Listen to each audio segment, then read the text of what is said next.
बदकिस्मती से इस अर्ज़ पाकिस्तान में रोज़ अव्वल से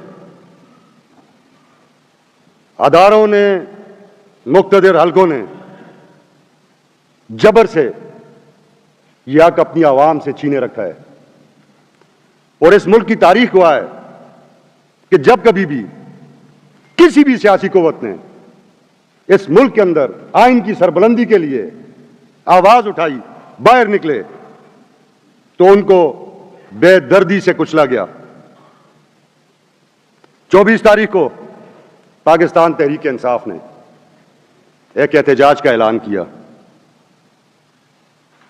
पूरे खैबर पख्तूनख्वा से काफिले इस्लामाबाद की तरफ गए।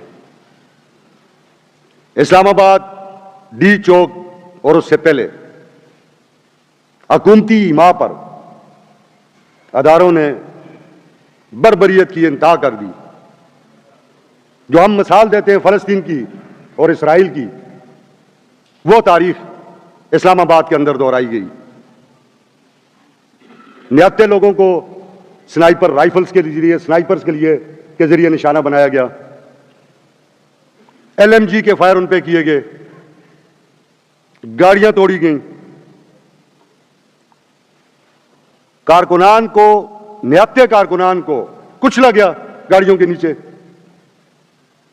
और यहां तक के एक नमाज पढ़ते हुए बारिश शख्स को, एक कारकुन को, जो मुसलमान भी था, पाकिस्तानी भी था, उसको कंटेनरों के ऊपर से हमारे इदारों ने उठाकर नीचे फेंका।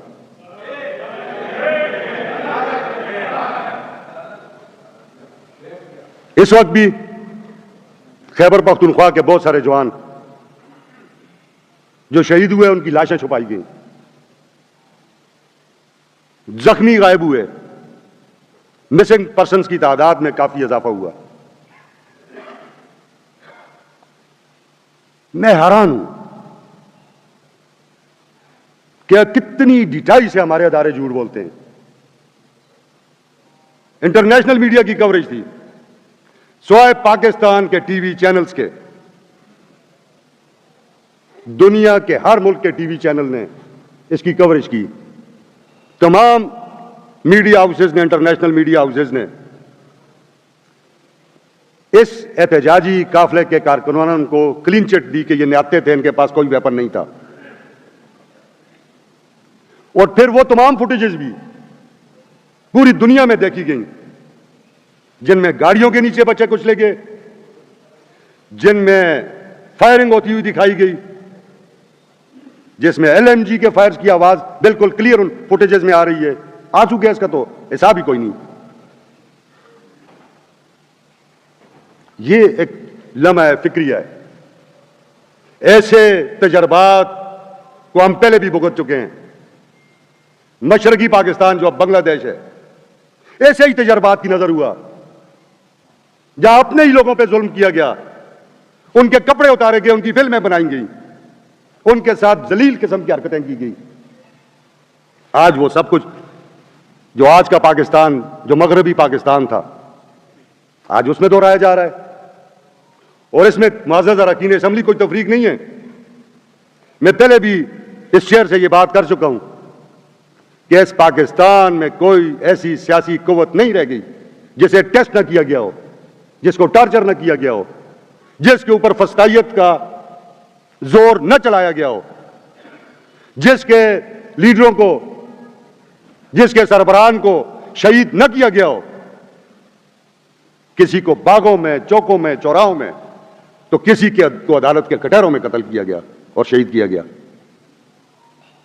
मैं बड़े बोझल दिल से ये कहता हूं कि ये कब तक चलेगा? आखिर ये कुव्वतें इस पाकिस्तान और इस पाकिस्तानी कौम को कहां लेके जाना चाहती हैं? क्या इस मुल्क में आइन की पासदारी के लिए खड़े होना एक जुर्म है? इस सूबे का वजीर आला जाता है, सूबे के वजीर आला को घेरा जाता है, उसको कत्ल करने की कोशिश की जाती है।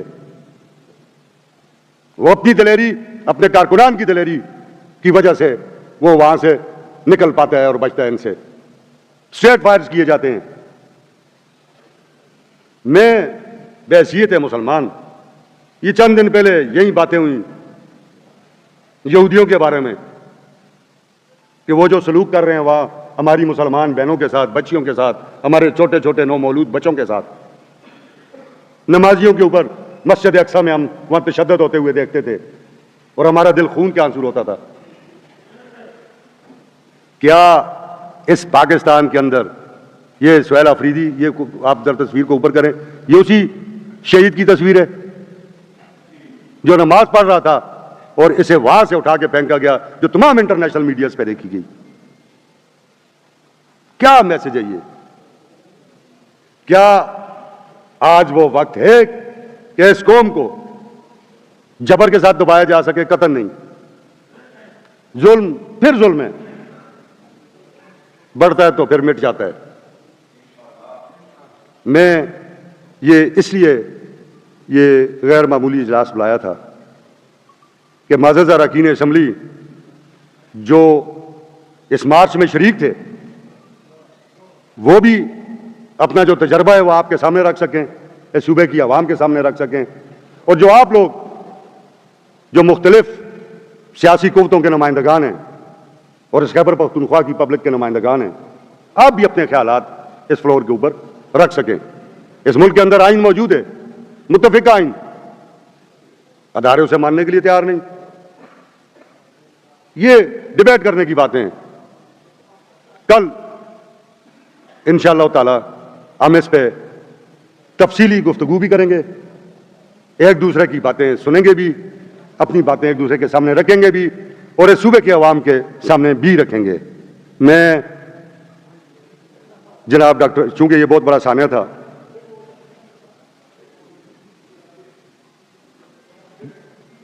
डेड बॉडीज भी बहुत सारी मिसिंग है, ये सब कुछ डिबेट होगा कल, इस पे सारी बातें डिबेट होंगी और हमें तामुल और सुकून के साथ ये वाकयात कौमों की तारीख में आते रहते हैं। ये कोई अनोखे वाकयात नहीं है, आते हैं। जब आप जबर के सामने खड़े हो जाते हैं तो फिर बातें बदलना शुरू होती हैं। इस वाकये में चेयरमैन, बानी चेयरमैन पीटीआई जनाब इमरान अहमद खान नियाजी की ज़ौजा मोहतरमा बुशरा बीबी साहिबा भी मौजूद थी। हर खातून का यह हक है जिसका खावन 1.5-2 साल से एक कैद में हो, जबर की कैद में हो, बेगुनाह हो, इस मुल्क के लोगों को आज़ादी की आवाज़ उठाने की जिसको जो सजा भुगत रहा हो, उसको पूरा हक है कि वो अपने लोगों के साथ अपने खावन की रिहाई के लिए बाहर निकले और आवाज़ बुलंद करे। उसको भी मर्डर करने की कोशिश की गई। ये तो अल्लाह रब्बुल इज़्ज़त है जिसने उनको भी बचाया और बेशुमार लोगों को महफूज रखा। बेशुमार गाड़ियां तोड़ी गई, फुटेजेस पूरी दुनिया में फैली हुई हैं। नामवर साफी, आमिर मीर और मतीउल्लाह जान, जो कल जरा बोले आज मतीउल्लाह जान को अंदर कर दिया गया। जी, तूर साहब को पकड़ा गया। मैं ये जनाब वजीर कानून साहब, ये एक बड़ा दिल खराश वाक़या था। इस पे हुकूमत खैबर पख्तूनख्वा मुझे जैसे कम्युनिकेट किया गया था कि शोक का ऐलान करना चाहती है, आप शोक का ऐलान कर दें और उसके बाद जनाब मैं डॉक्टर अमजद साहब से ये गुजारिश करता हूं कि वो तमाम शुहदा के लिए जो इस वाक़या में शहीद हुए, जो कारकुनान शहीद हुए वो भी इस कौम और मुल्क के बच्चे थे, और जो हजारों के लोग इसमें शहीद हुए या फौत हुए, किसकी गलती से हुए इस पे जरूर इंक्वायरी होनी चाहिए कि वो हजारों की अपनी गलती से वो हुए, उनके लिए भी दुआ करें, वो भी हमारे इस कौम और मुल्क के बच्चे हैं।